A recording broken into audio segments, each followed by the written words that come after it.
Alrighty, hello every folks, and good morning. Welcome to an interesting little story. One that I really wasn't expecting to really come up much of ever. So I've long looked for reasons to potentially cover something like XCOM Enemy Unknown on the PlayStation Vita. It's a very oddly specific thing. It's a really janky version of the game, but weirdly enough, of all of the different versions of XCOM EU, I think this might actually be potentially the most interesting. The reason for it being that this is, oddly enough, the only portable version left. Now, you might be wondering, wait a minute, but this came out on phones. How is that possible? Well, it turns out that the mobile version, which this one was actually based off of, despite being pretty janky itself, was actually not necessarily discontinued, but there is no support for it as of the more recent Android versions. So, for example, this originally happened a few months ago, and I was thinking, maybe I could still play it on my phone. Nope. Just the phone randomly updated, said, you know what, this game is just not allowed anymore. There's some retro devices that potentially can, if they still are running outdated versions of, Android there, but still, one way or the other, we're essentially seeing a world in which Enemy Unknown is basically locked to PC, which is, by all accounts, the best version, and it's going to be the one that comes with stuff like Long War and what have you. But basically, this means that, oddly enough, the only potentially playable version of this version of XCOM might be the Vita version for all of its jank and weirdness. So actually, a quick thing. Let me explain why this version is so strange. Because obviously, just like the mobile version, it had a lot of stuff cut down in order to work in the first place. Basically, EU on mobile was more or less the reason that we were able to get XCOM 2 in its, from what I understand anyway, in its extremely polished state. Like XCOM 2 these days, it basically replaced this version because it's the one that typically is going to have the way more solid frame rate. It's going to be way more optimized. It basically runs on everything short of a potato. Meanwhile, this version struggles to run on dang near anything. So it's kind of one of those, this one walked so the other could run type of situations, and for all intents and purposes, as far as the formula is concerned, 2 does improve on 1 in most of the mechanical ways that would matter for a player that's just getting into this stuff for the first time. For me personally, I still find myself going and playing the original far more often, not necessarily because it's got more stuff in it, but just the way that it was handled felt just right to me. So it's kind of one of those funny situations. But why is this version so strange? Like, what's wrong about it? So, look, obvious, cut downs in terms of performance aside, load times aside, we're talking about a version of the game in which just using any item pretty much can potentially cause the unit to phase into the terrain. When you throw a grenade, you have about a second, surprisingly, like almost a full second, sometimes two, where, for example, you can just throw straight through walls. So if I wanted to, let's say, target over here, and I were to quickly press the button, as long as I don't let go of the analog stick, I can just throw this grenade into the wall. There's a chance that he will become part of this wall, but sometimes you just take these kinds of risks. But oddly enough, this gives this version an interesting kind of an interesting component that the other versions simply don't have. Now, obviously, abuse that to your own detriment, but it's just kind of interesting that it's there. So we'll just go ahead and do a quick little trap here, just to lock these guys in place. I've got my eyes on. And by the way, if the audio is weird, I can't really tell exactly where the audio's at any given point here. Miss the target. For reasons, we're just going to go ahead and leave it at reasons. It's just the preview tells me something that is wildly different from what's actually going on, so I don't necessarily know where exactly the volume lies at any given point. So that's the thing. Anyways, what's interesting is that, again, this version is still the full version of Enemy Within here. Even though it's labeled as Enemy Unknown, it is fully Enemy Within. It has all of the DLC and everything else that was included, but what's funny is that the only parts that they didn't include is the stuff that folks generally dread playing through, so stuff like the Progeny DLC or the Slingshot DLC, meaning that in some ways this is still the better version, because those DLCs, for their good intentions, were kind of garbage in my eyes. They were literally like, here you go, you get one extraordinarily early psionic soldier, and you also get a battleship early, and there you go. You do these DLCs, you become kind of overpowered, and that's kind of, that's just all she wrote. So it's just a weird setup for a DLC in my eyes, but again, everyone's going to have their own preferences on this. By and large, though, this has been one of the versions that I've generally played more so than any other type, whether it was the phone version, whether it was the PC version, even on Steam Deck, because the Steam Deck is technically portable, but the default controls are just, they barely function, if you could even call it barely. The default control scheme on Steam Deck is like one of the strangest I've ever seen for anything. Attempting to create this kind of a layout where it really wanted to make use of all buttons on the thing, so it regularly does a bunch of weird mode switches and whatever else. It's like, oh, you gotta use this set of commands to switch to this sub menu. You gotta use this other set of commands to switch to this other sub menu. It's like, dude, I am trying to frickin' just play this relatively simple-ish strategy game. Why do the controls have to look like I'm trying to frickin' pilot a mech? What's up with that? So, and oddly enough, yeah, this ends up becoming the easiest to play in that particular regard, where the controls are simple, intuitive, and they work. Funnily enough, if you're thinking like, well, this has controller support, like, why would it not now potentially include this stuff for the PC version? Well, because this doesn't. Okay, it kind of has controller support, but also it doesn't really have controller support. Like, as strange as this sounds, it came out on PS3, it came out on Vita, I think it came out on Xbox also, but for whatever reason, this didn't translate to having direct controller support on the actual PC version. I'm guessing they were developed separately or something. I don't actually know.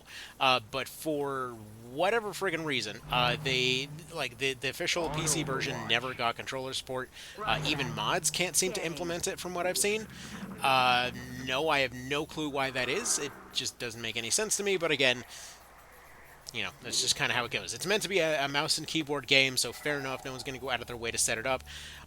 It's just really strange to me that that they've got versions that have it, and then they've got other versions that just completely don't.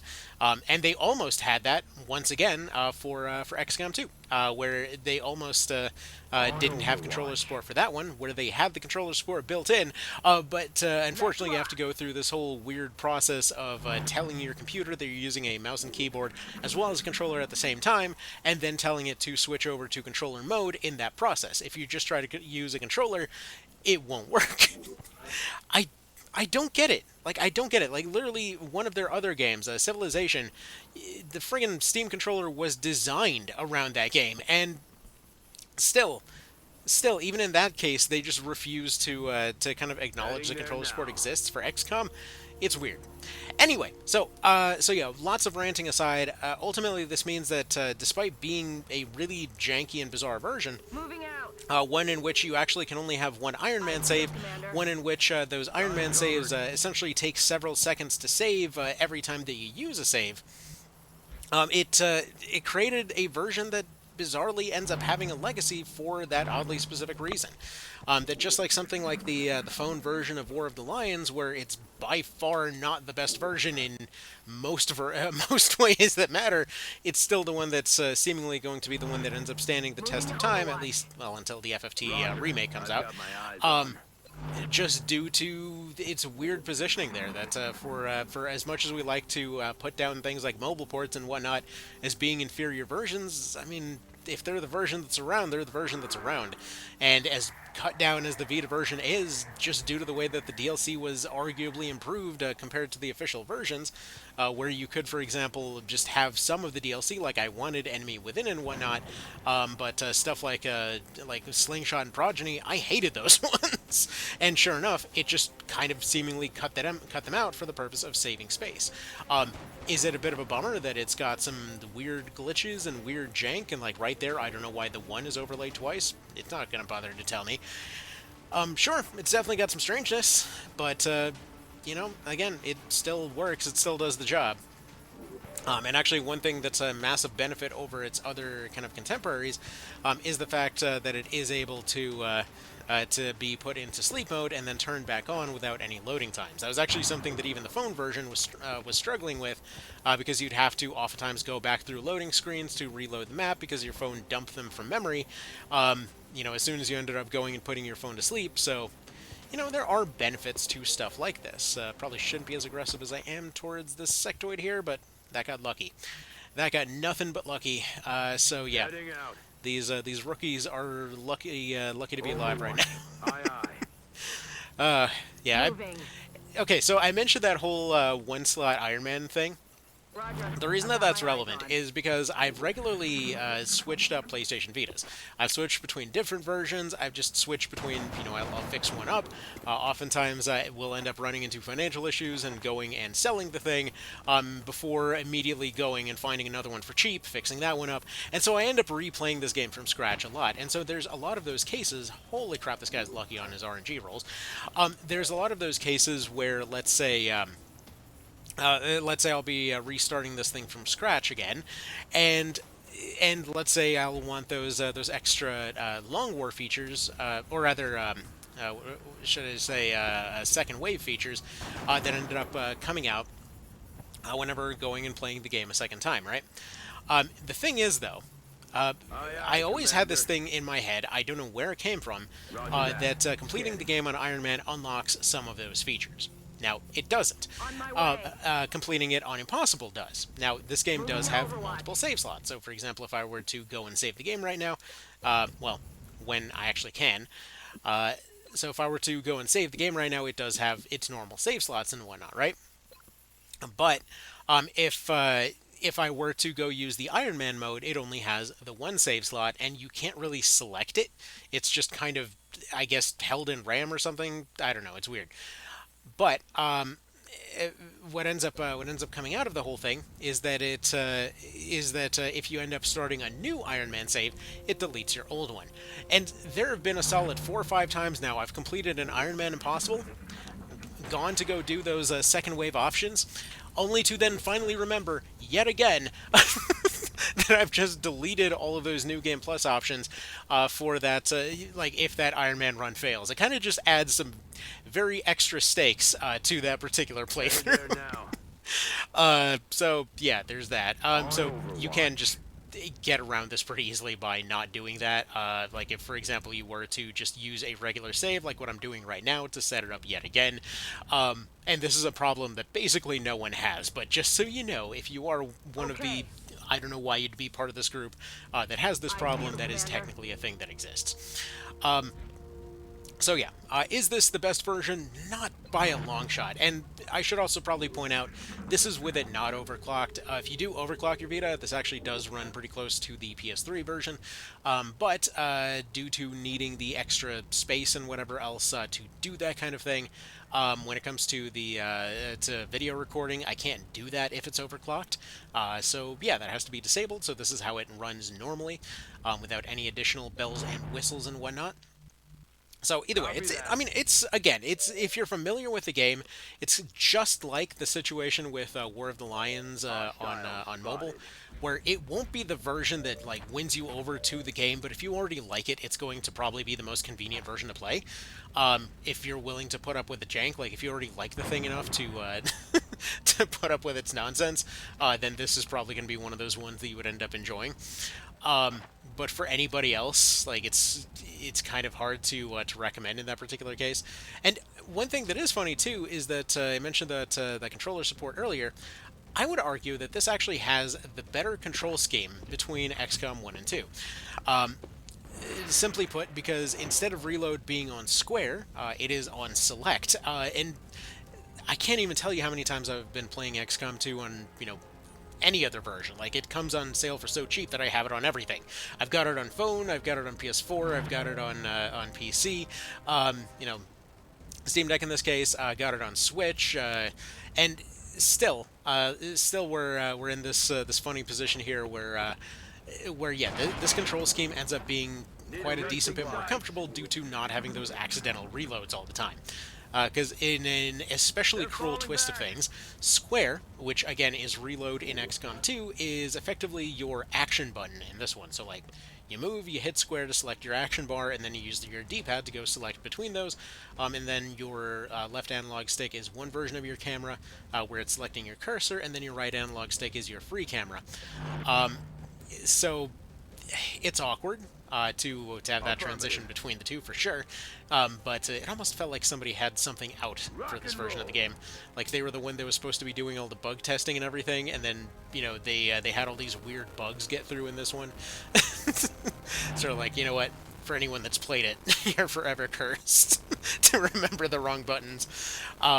Anyway, so yeah, that's XCOM Vita. It's a version that really only technically runs, but it's interesting that it has a legacy due to something that is completely out of anyone's control at this point. Realistically, I don't expect Firaxis is ever going to update the thing to officially support newer versions of Android or anything. In yet another kind of funky twist of things. When it comes to Android, it's not that it can't run; it's just simply not officially supported. So, for example, you can do the whole side-loading thing to get it to run on different versions of Android and whatnot, and some people are able to do that. The problem is it involves a lot of technical screwing with your phone that I don't really feel like doing. Like, I'm not going to potentially risk bricking my phone for the purpose of, of getting one game running that, could just run on this instead. I should also probably point out one more thing here, that yeah, technically speaking, that guy is still there. If you're wondering why it seemed like he disappeared, he is still there behind this brick of stuff here. We probably just won't be able to see him until it finishes updating stuff in the background. So we'll just go ahead and just grenade him instead. So yes, you'd have to worry about accidentally glitching enemies out of visibility and stuff like that. Because I'm pretty sure we should have been able to see him from the side of the truck there. But anyway, it's also possible that that was maybe the last enemy, but we may not know for sure until it does a little check here. Oh no, there actually are more, so that's good. So yeah, that's XCOM Enemy Unknown Plus. Would I recommend it? Surprisingly, still yeah. I mean, I personally find this thing a lot of fun. So you do you.